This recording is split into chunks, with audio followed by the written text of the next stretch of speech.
안녕하세요. 오늘도 사연을 들어주셔서 감사합니다. 저는 50대 중년 여성입니다. 늦은 나이에 공부를 시작해서 지금은 대학에서 강의하고 있는데 그 사연을 얘기할까 해요. 저는 시골의 아주 가난한 집에서 자랐어요. 공부하는 걸 좋아했지만 학교에서 집에 오면 반일과 부엌을 해야 했습니다. 부모님은 농사일에 지쳐서 저희에게는 다정한 한마디 해주지 못하셨지만 제 형제는 여동생 하나와 남동생 하나인데 저와 여동생은 중학교나 고등학교까지만 다니고 남동생은 대학까지 가야 한다는 게 집안 분위기였어요. 공부를 더 하고 싶었지만 말을 할 수 없었고요. 집이 너무 어려웠으니까요. 제가 중학교 2학년 때 엄마가 일을 하시다가 허리를 크게 다쳐서 한동안 누워 지내주어야 했고 그때 아버지는 일방적으로 저를 학교에서 자퇴시키고 본격적으로 일을 하라고 하셨죠. 저는 한마디 반항도 못하고 시키는 대로 했어요. 밤에는 이불 속에서 혼자 얼기도 많이 울었어요. 그렇지만 아직 초등학생인 여동생은 학교에 다녀야 했고 남동생도 공부를 시켜야 했어요. 저는 엄마가 하시던 힘든 집안일을 도맡아 하면서 틈틈이 좋아하는 책을 읽는 것으로 만족해야 했습니다. 그렇게 나이가 들어가고 여동생은 고등학교까지 마치고 남동생은 대학에 갔어요. 그래도 지방 도시에서는 알아주는 내 약이라 괜히 제가 대학에 간 것처럼 푸듯하고 기분 좋더군요. 전에 몰래 공부를 해서 중학교 검정고시를 합격했습니다. 그러다가 시내에 있는 보건소에서 보조할 사람을 찾는다기에 얼른 찾아가서 저를 꼭 좀 뽑아달라고 애원을 했어요. 왜 그랬는지는 모르겠지만 집에만 있다가는 안 될 것 같았거든요. 동생들은 다 도시로 갔으니까. 요 보건소장님은 저를 잘 봐주셨던 분이어서 그런지 그럼 일단 한 달 먼저 일해 보라고 기회를 주셨죠. 너무 좋아서 그 길로 나가 옷도 사고 구두도 샀었네요. 아빠는 못마땅하게 생각하셔도 찌만 엄마는 잘했다고 하셨고요. 엄마는 제가 농사만 하게 됐다고 늘 미안해 하셨거든요. 보건소에서는 잠들만 했지만 그래도 신작이 없습니다. 그렇게 한 달이 두 달이 되고 두 달이 3달이 되면서 결국 보건소 직원이 되었어요. 그리고 몇 달 뒤 거기서 전 남편을 만났죠. 전 남편은 중학교에 부임한 신입 국어교사였어요. 밥을 잘 못 먹고 탈이 나서 보건소에 왔다가 만났는데 처음에는 둘 다 서로에게 별 생각이 없었어요. 그 사람은 잔병 치레를 잘해서 감기나 소화불량으로 자주 왔습니다. 한 번엔 감기에 걸려서 왔는데 한쪽에서 도시락을 먹는 저를 보며 맛있겠네요. 저는 아파서 뭘 찾아 먹지도 못하고 지금껏 굶었어요 라며 침을 꿀꺽 삼키다군요. 감기 갈면 입맛 없어서 안 먹히지 않아요? 라고 하니 그래도 밥이나 죽은 먹고 싶죠. 아, 길래 자는 제 밥을 조금 덜어서 주전자에 있는 뜨거운 물을 부어 대충 말아서 김치랑 같이 주며 좀 드시고 기운 차리세요. 라고 했더니 그 사람은 한동안 멍하니 저를 보다가 잘 먹겠다고 하고는 걔는 감추듯이 먹더군요. 그때 저를 좋게 봤는지 그 사람은 저를 보러 자주 보건소에 왔어요. 학교에 동경이 남아있던 전에는 교사가 제게 관심을 보이는 게 좋았고 얼마 안 가 그 사람은 제게 결혼을 하자고 했습니다. 저는 내심 걱정이 돼서 근데 종수 씨 집에서 절 좋아할까요? 그래도 종수 씨는 학교 선생님이 있는데 저는 보건소에서 잠만 보잖아요. 라고 하니 우리 집은 그냥 나하고 엄마한테만 잘해주면 괜찮아 라는 거예요. 그 사람은 위로 누나만 5의 막내 여자 어머니는 혼자 되신 지 좀 되셨다고 하더군요. 처음 인사를 하러 갔을 때 5 시누이가 쭉 저를 둘러싸고 있던 그 광경이 지금도 잊혀지지 않아요. 신호는 형제는 몇이야. 걔들은 뒤치다꺼리를 안 해도 되고 부모님은 뭐 하셔. 돈 좀 있으신가? 집 이 종수 학교 있는데 잘 사는 동네는 아니네 등등 돌아가며 한마디씩 하는데 정말 침땀이 나더라고요. 시어머니는 우리 아들이 좋다니까 반이 생각은 없다. 그저 집에 들어와 분란 일으키지만 않으면 돼. 신이들이랑 잘 지내고 엄마는 술여기가 무슨 분란을 일으켜. 처음 만나면서 그런 말을 하면 기 죽자 나라는 남편의 말에 애가 벌써부터 치마는 아편되네. 엄마가 못할 말이라 됐니? 너 그러면 안 돼? 네 마누라 미움받아라며 신호들이 다 들고 일어났습니다. 저는 정신을 못 차리고 얼떨떨하게 있다가 시댁을 나왔고 남편에게 누나들이 장난 아닐 것 같다고 하자 걱정하지 마, 다들 같이 탈 것도 아니고 우리 집에 와서 간섭할 일 없어라며 저를 안심시켰어요. 그렇게 결혼 이야기가 착착 진행이 됐습니다. 엄마는 제가 좋은 신랑 얻었다고 좋아했고 아버지는 남편보다 제가 많이 기운다고 걱정은 했지만 그래도 싫지 않으신지 동네에 다 선생 사회 본다며 자랑을 하셨죠. 그리고 결혼식 날이 되었어요. 그날 신혼들이 어찌나 시끄러웠는지 정말 잊을 수 없는 결혼식이었습니다. 앉아든 우리 종수 갈 때마다 씨 암탉은 기본으로 해주셔야 돼요. 우리 손님들 밥이 모자란데 거기서 선택자리 가서 먹어도 되죠. 음식이 보이래 사돈 손씨 별로네. 저도 질리고 저희 엄마 동생들도 질려 있는데 아버지만 손님들과 술을 드시며 신이나 있었어요. 신우들이 난장을 치고 다니는 가운데 샤머니는 딸들을 말리지도 않으시고 녹묵기 식사만 하시더군요. 당연히 할 수 있는 걸 한다는 태도였죠. 그렇게 시누이들이 몰려다니며 시끄럽게 군 결혼식이 겨우 끝나고 저와 남편은 짧게 신혼여행을 다녀와 시댁에서 신혼생활을 시작했어요. 학교가 먼 남편은 출퇴근 때문에 주말에만 오기로 했고요. 저는 남편 없이 시댁 생활에 적응하는데 엄청 고생했지만 시어머니는 새벽 4시에 저를 깨우시고 꾸러기를 했습니다. 그때부터 집안일을 해야 했습니다. 집안일이야 어릴 때부터 했었기 때문에 익숙했지만 문제는 양이었어요. 시어머니는 초장에 며느리 기를 들이려는지 옷장 아주 깊숙한 곳까지 다 꺼내서 빨래를 시키곤 했습니다. 어마님, 이건 없이 다 해주셔서 못 입을 것 같은데요. 그냥 버릴까요? 넌 시키면 시키는 대로 하지. 무슨 말이 그렇게 많이 있어? 이렇게 말한 시어머니는 혀를 끌끌 찾으며 싫은 티를 확대시켰어요. 그리고는 저를 쳐다보며 빨리 먹어야지라며 소리를 쳤습니다. 형님들 집에 안 가셨어요? 그럼 하나밖에 없는 올케가 결혼한 새로운 며느리가 첫밥도 안 차려주고 다들 돌려보내려고 한 거냐고 물었습니다. 이런 말을 들으며 약간의 서러움이 들었지만 처음이니까 시어머니와 잘 지내야겠다는 마음으로 꾹 참으며 시키는 일을 다 했습니다.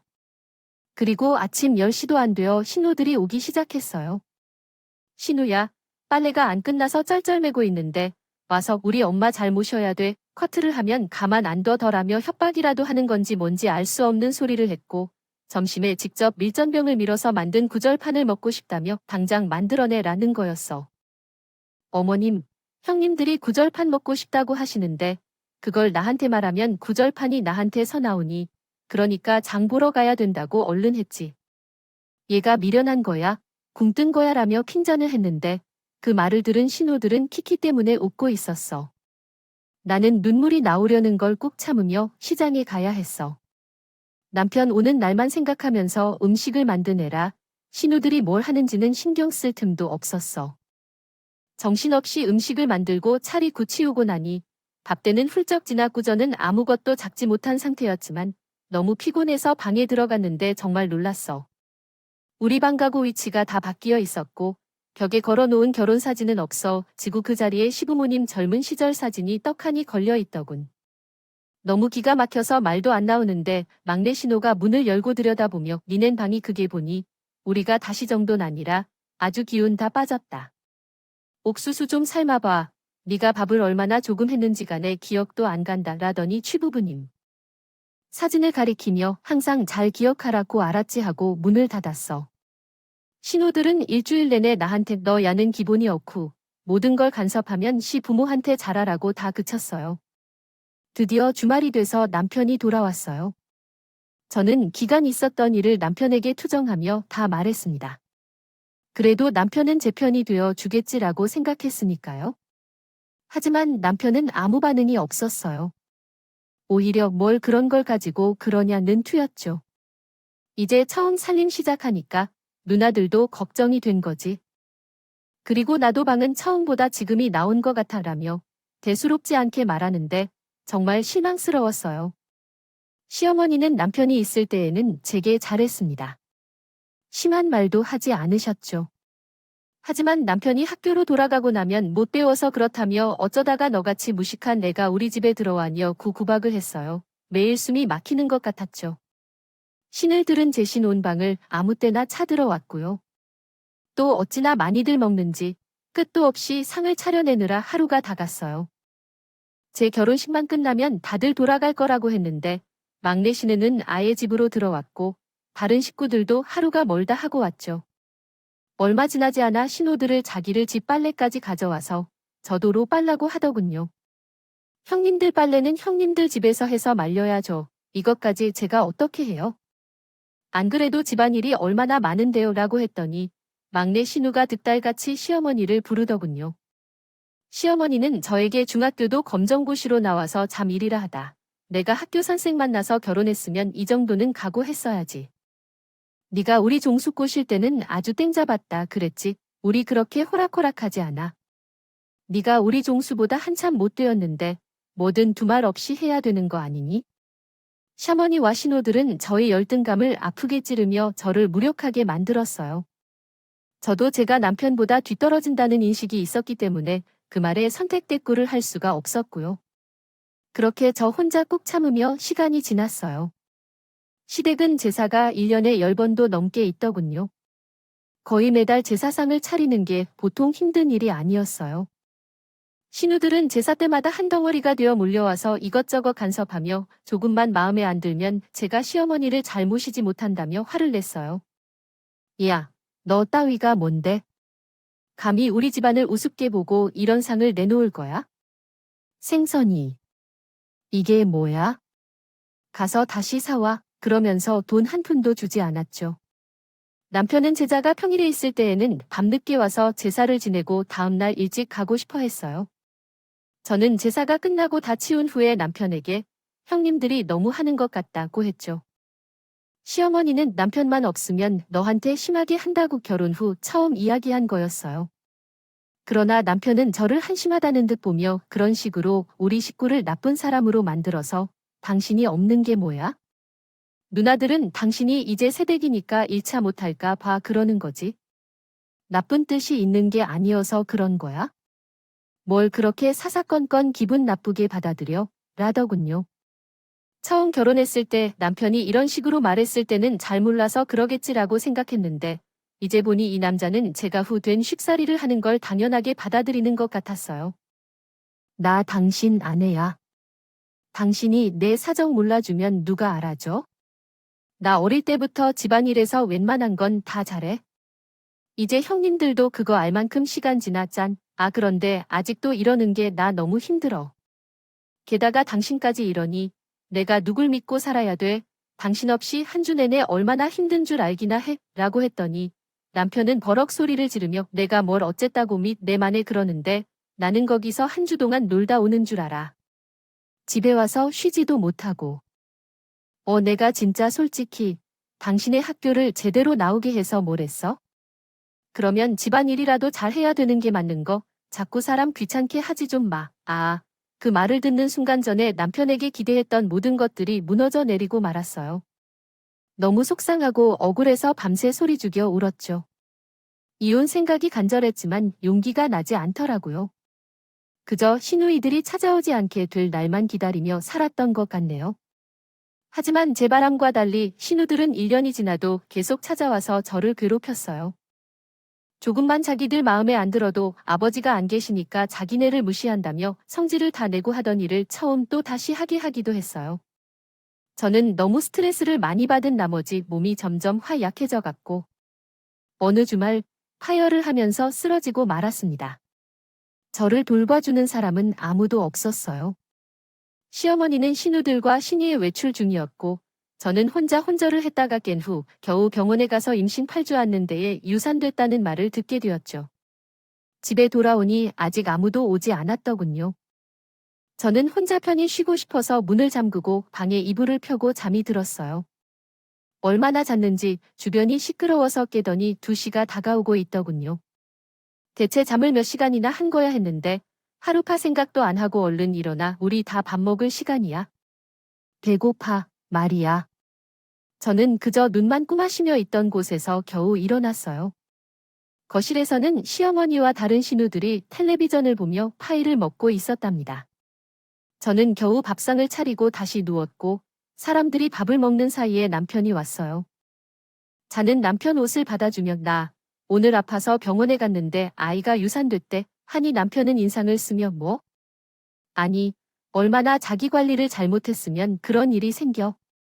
자기 몸은 자기가 알아서 챙겨야지. 당신 말이야. 집에서 뭐 하는 게 있어? 과연 그 지경이 되게 만들어라며 큰 소리를 내며 말했어요. 그 소리에 시어머니와 신우들이 들어왔습니다. 아이가 유산됐다는 말에 신우들은 혀를 차며 서로 봤고 시어머니는 화가 난 얼굴로 맨날 종수한테 우리가 이렇게 하는 거 싫다고 불평불만을 늘어놓더니 말하며 끝났습니다. 네가 애 작정을 한 거야. 일부러 애 떨어뜨린 거 아니야 라며 저한테 삿대질을 하시더군요. 저는 더 이상 견딜 수가 없어서 그 자리에서 가방을 챙겨 집을 나왔습니다. 당신 우리한테 시위하는 거야? 그애 어디 나가봐가면 어딜 간다고 라며 남편이 화를 내는 소리가 들렸고 막내 신우는 아니 지금 누가 잘못해서 남의 집 귀한 손 떨어뜨려 놓고 행패 여행 때는 이러고 나갈 거면 다시는 오지 마 라며 악을 쓰더군요. 저는 그 길로 여동생이 있는 곳으로 가서 며칠을 쉬었어요. 여동생은 저를 보고 펑펑 울다 네 언니, 우리 어릴 때 언니가 고생했으니까 이제 내가 갚을게. 걱정 말고 언니 배우고 싶은 거 배워. 내가 돈들 줄게. 라며 저를 꼭 끌어안았습니다. 저는 동생이 너무 고마워 눈물만 흘렸어요. 몸을 추스린 도전은 식당에서 설거지를 하며 고등학교 과정을 공부했어요. 동생한테 너무 부담만 주기는 싫어서 조금이라도 버렸죠. 검정고시에 합격한 자 여동생은 저에게 대학 입시 공부를 하라더군요. 언니가 우리 중에 머리도 제일 좋고 공부도 진짜 잘했잖아. 이제라도 아버지 눈치 보지 말고 언니 직성이 풀릴 때까지 해봐 안 되면 어쩔 수 없지만 믿자 본잔이잖아. 그리고 언니는 분명 합격할 거야 라고 용기를 줬습니다. 쉽지 않았지만 대입 공부를 시작했죠. 그 사이에 남편에게 이 원통버서도 받았어요. 제가 일방적으로 집을 나갔으니 위자료를 줄 수 없다는 내용이 적혀 있었어요. 갑자기 씨 어머니와 신우들에게 당했던 일이 생생하게 떠올랐고 억울함에 정말 이를 악물며 공부를 해서 2년 후 대학에 붙었어요. 동생들을 무척 기뻐했어요. 그러나 입학금은 내가 내줄 테니까 걱정하지 말라며 저를 격려해주는데 어찌나 기쁘던지 말로 다 할 수 없었죠. 학교를 다니며 등록금을 버는 건 정말 힘들었어요. 1학기는 장학금을 탄 적도 있지만 일을 하다 보니 공부 시간을 많이 놓쳐서 작금 성적이 잘 나오지 않을 때도 덜어 있었거든요. 휴학을 하고 돈을 벌어놓고 다시 다녀야 하나 걱정할 때 갑자기 하늘이 저를 돕는 것 같은 좋은 소식이 들려왔어요. 부모님이 사시던 집과 근처 땅이 자식 없는 친척분 소유였는데 그분이 돌아가시면서 부모님께 물려주셨다는 겁니다. 그 장소를 관광지로 개발을 하기 위해 정부에서 보상금을 준다고 했고요. 엄마 낸 책이 오셔서 너네한테도 나누어질 건데 순영이 너한테 더 지라고 네가 어려운 형편의 공부도 끝까지 못해서 더 너무 힘들어 짠하지. 지금이라도 공부한다고 애쓰는데 편하게 해주지도 못하고 라고 했죠. 그러니 이 돈으로 등록금하고 열심히 공부해에 정말 기적 같은 일이었어요. 제 생각을 해주신 부모님께도 감사했고요. 동생들도 엄마 말대로 하겠다며 오히려 돈을 더 보태겠다고 했죠. 그렇게 가족들의 응원을 받아 저는 남은 대학 학기를 잘 마쳤고 대학원에 가서 박사과정까지 공부했죠. 정말 저에게 배움이 이렇게나 행복을 주는지 몰랐어요. 시간 가는 줄 모르고 공부했어요. 그래도 힘든 날이면 시댁에서 못 배운 주제라며 저를 깎아 내리던 모습이 떠올라 정말 더 열심히 했어요. 덕분에 저는 박사학위를 받아 대학에서 강사를 하다가 조교수가 되었죠. 그렇게 시간이 흘러 대학원 입시가 처리되었고 저는 석사과정 면접에 들어가게 됐습니다. 그런데 입시 서류 위에 아주 낯익은 사람이 있더군요. 제 전 남편이었어요. 그 사람은 저를 알아보고 믿을 수 없다는 표정을 짓더니 곧 산파랗게 질렀습니다. 제 첫 질문부터 횡설수설하더니 결국 면접을 망치고 말더군요. 저도 그렇고 다른 교수님들 채점표 중에 점수가 제일 낮아졌어요. 면접이 끝나고 나니 남편인 자를 기다렸다가 쫓아왔더군요. 수랑, 아, 이게 어떻게 된 거야? 이런 소식은 좀 전에 주지 그랬어. 저는 그 말에 정색을 하며 김종수 선생님 면접 끝나자마자 찾아와서 반말부터 하시고 이러는 건 아니죠. 그리고 저는 엄연히 여기 교수입니다. 저한테 할 말이 있으시면 교수님이라고 예의를 차리세요. 라고 말했어요. 남편은 당황해서 아니, 그게 제가 그러라던 게 아니고 죄송합니다. 교수님 하며 짤짤맸습니다. 남편은 자인와이원하고 몇 년 후 부잣집 여자와 재혼을 했는데 여자 집에서 남편을 너무 무시하고 인정해주지 않아서 경영학 석사 과정에 왔다더군요. 외국 유학 간 실력은 되지 않아서 국내 대학으로 왔다고요. 국내 대학은 되게 마음이 편한 가운데에 성적은 그런 처지가 아니라는 것이었습니다. 갔던데요. 저는 차갑게 말하고 돌아섰고 남편은 집에 가서 제 얘기를 했는지 다음날 둘째와 막내 신우가 학교를 찾아왔습니다. 이렇게 여기 이러고 있으면 당연히 우리 종수 되겠어? 이게 다 인연이 있는 거네. 안 그래? 조용히 하세요. 여기가 당신들 안방인 줄 알아요? 저는 제 연구실에 찾아와 호들갑을 떠는 신호들에게 소리를 질렀고 신호들은 금세 조용해졌습니다. 제가 왜 댓글이 옳게 읽습니까? 저는 완전히 남입니다. 자꾸 이런 식으로 댓글 동생 뽑아라, 말아라 하면 신고할 겁니다. 라고 하니 두 사람은 어쩔 수 없이 돌아가더군요. 나중에는 시어머니와 다른 신들까지 저를 찾아와서 싹싹 빌었어요. 어떻게든 네가 우리 총서 합격하게 해주면 안 되겠니? 내가 정말 잘못했어? 다 내 잘못이다. 미안하다. 그렇게 이렇게 이런 사람 아니었잖아. 우리 좀 쑥 위한 독자. 내가 어떻게 좀 해봐. 할머니 못 배우셔서 뭘 잘 모르시나 본데요? 대학원 시험이란 게 시장에서 나 물가가 흥당하는 게 아니에요. 아줌마들도 때만 쓰면 다 되는 줄 알고 사세죠. 그렇게 무식한 이 대학교까지 찾아와서 부끄러운 줄도 모르고 내가 어떤 내 독자네 그런 말을 하죠. 그리고 어따 대고만 말하십니까? 저는 이 학교 교수예요. 대체 뭐 하는 집안이 길게 그런 기본적인 예의도 모르고 사시나요? 여기는 백대처럼 무식한 사람들이 와서 늘어붙는다고 뜻대로 되는 데가 아니에요. 대학 때 성적하고 시험 몸을 토대로 공정하게 뽑으니까 억제교만 쓰고 돌아들 가세요. 그때 조교들이 경비원들을 불러왔고 샤 어머니와 신호들은 그들에게 붙잡혀 끌려가듯이 나갔어요. 그 모습 일분이 가슴속에 무언가 응어리진 것들이 싹 내려가는 것 같더라고요. 정말 인생은 세옹지마란 말을 실감했고요. 전 남편의 다른 지원자들보다 성적도 좋지 않았고 면접 점수도 나빠서 전반적 점수가 낮은 이 결국 떨어지고 말았어요. 그 뒤로 이 몇 번 저를 찾아왔지만 만나지 않았죠. 저는 지금 늦게 결혼을 다시 하고 남편과 오붓하게 잘 살고 있습니다. 제가 끈질기게 공부할 수 있었던 건 시댁에서의 일에 오기로 버텨낸 것 같아요. 그때리 밑거름이 되어서 지금 인생의 행복한 이이제는 저도 만족합니다. 제 인생의 자부심을 가지고 살아가렵니다. 긴 이야기 들어주셔서 감사합니다. 다들 좋은 하루 되시고 행복하시길 바라겠습니다. 여러분 사연 댓글에 응원과 현명한 조언 부탁드려요. 좋아요와 구독은 저에게 큰 힘이 됩니다. 오늘도 좋은 일 가득하세요.